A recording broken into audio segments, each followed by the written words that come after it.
What is going on, beautiful people? I am Lee Hammock, the diagnosed self-aware narcissist known as mental illness, and welcome to another episode of A Narcissist Explains. In today's episode, we're going to be talking about why do some narcissists get angry or upset when you are sick or hurt? Why? Why is that? Stay tuned, like and subscribe for more. Thank you. Yes, some narcissistic people will absolutely get angry at you when you get sick. And if you're new here, I'm a diagnosed narcissist. I have narcissistic personality disorder. When you get sick and need help, or you can't perform your daily task or go to work or whatever, you inconvenience that narcissistic person. They feel like your sickness and your lack of ability right now becomes an inconvenience to them. You make my life harder, so now I'm angry at you. And a lot of them will treat you badly when you get sick. Not all of them. Some of them will actually care for you and expect you to do something for them later on and use that against you. Say, hey, remember I took care of you when you were sick? Let me go out here and do this and let me do that. But some of them will absolutely just treat you horrible when you're sick. When you're in there crying and you need some soup or something like that, they'll be angry as hell. They might get you that soup, but they'll be angry as hell while they're doing it. They'll talk down to you. They'll call you names and things like that. You're so damn useless. You need to eat better. That's why you're so sick all the damn time. And the same thing goes if you get injured or whatnot as well. Like if you break your wrist or break your leg or something like that, you are still an inconvenience to that narcissistic person, and they will be angry with you. Follow the YouTube channel. So welcome back. So yeah, y'all, that's the question at hand right there. The question at hand. Why do some narcissistic people get upset? Like some of them will absolutely lose their damn minds, or just abandon you, or just refuse to engage with you, give you the silent treatment. If you get sick or hurt or injured, you break a leg or something like that, break an arm, or you need help and things like that. The main reason, like I said in the short video, is because it's an inconvenience to them. Your sickness, your illness, no matter how severe it is, becomes an inconvenience to that narcissistic person.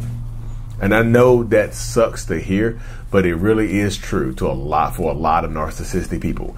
This is where you see a lot of times where not just the perceived lack of empathy, the lack of empathy from a narcissist kicks in. It just does. It's one of those things right there. The lack of empathy kicks in, and this person becomes who they are. You know, they become like you see who they really are in the moments that when you need them the most, they show you who they really are. You know, when you need them the most, that narcissistic person will show you who they really, really are. Well, it messes with your head, y'all. It's meant to mess with your head a lot of times. It's meant to cause these issues within yourself. It's meant to play these games with you. It's meant to, y'all. They just will. They're just saying, like, y'all, an inconvenience. Like, if I live my life a certain type of way, and here you are messing with me, right? Here you are, like, you're not messing with me. Here you are, hurt or injured, and you throw me off of my schedule. You make my life harder. So now I'm angry at you. So now I have to take it out on you.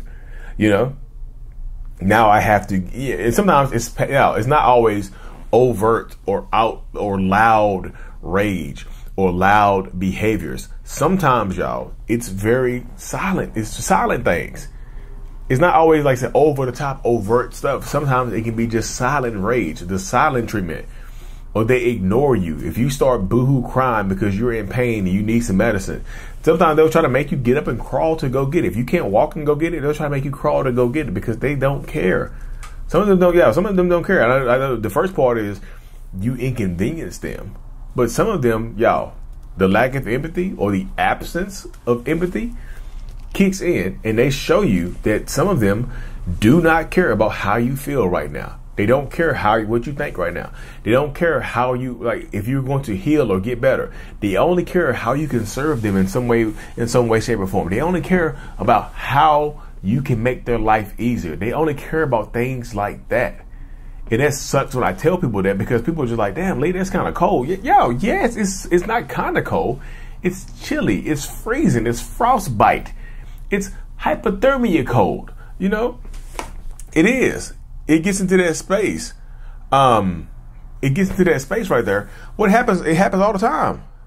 You know, like they disconnect from you.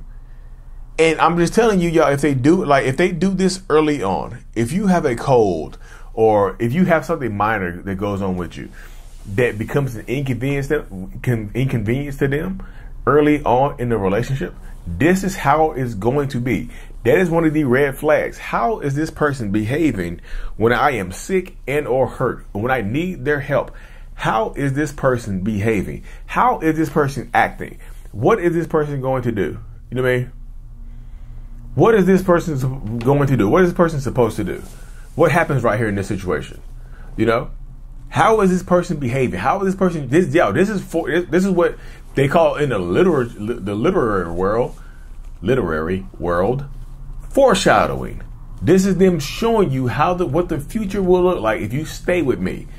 So in the beginning of a relationship, ask yourself, how is this person behaving when I need them? When I am sick, when I am hurt, how is this person behaving? Can some people, is this a direct indication that you are dealing with a toxic person? No, but it can help you separate it. You know, it can help you separate a toxic person from a non-toxic person. You know, if this person is yelling and screaming at you because you fell down, like if you fell and hurt yourself, or you fell and got a scrape or a scratch, and this person is yelling and screaming at you, there's a lack of empathy right there. They're angry. You inconvenienced them. You made them have to give you emotion. You're not just inconveniencing their schedule or their time. You're inconveniencing them by making them expend emotional energy towards you. And this is like, you know, I say this in a lot of my videos. This just doesn't apply to narcissistic people that you're in a relationship with, in an intimate relationship with. This could be your parent, y'all. Some of our parents, some of your parents, some of their parents are narcissists or toxic people that showed them a lack of empathy when they were when they were young and got hurt, when they were young and got injured, when they were young and inconvenienced their parents, when their parents said, hey, don't walk down, hey, take your time walking down those steps. And they didn't take their time and they fell down the steps. And now the parent is yelling and screaming at them for not listening. Lack of empathy kicks in. They're bleeding out the side of their neck. And the parent is just screaming at them for, you know, not listening. You should have listened. That's what your ass get. That's what you get right there. You should have listened to me. I told you to slow down. You didn't listen to me. I told you not to run. I told you not to run on these linoleum floors with those socks on. And you slipped and you fell because you didn't listen. That's what your ass get.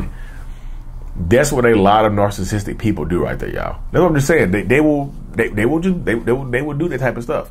Your narcissistic parent will get angry because you inconvenienced them, because you made them call in to work, because you made them you made them change their whole schedule up. They had to call off a date with their friend or whatever. They had to call off a brunch. They had to call off something because you inconvenienced them with your illness, you know, or your sickness, or you being hurt.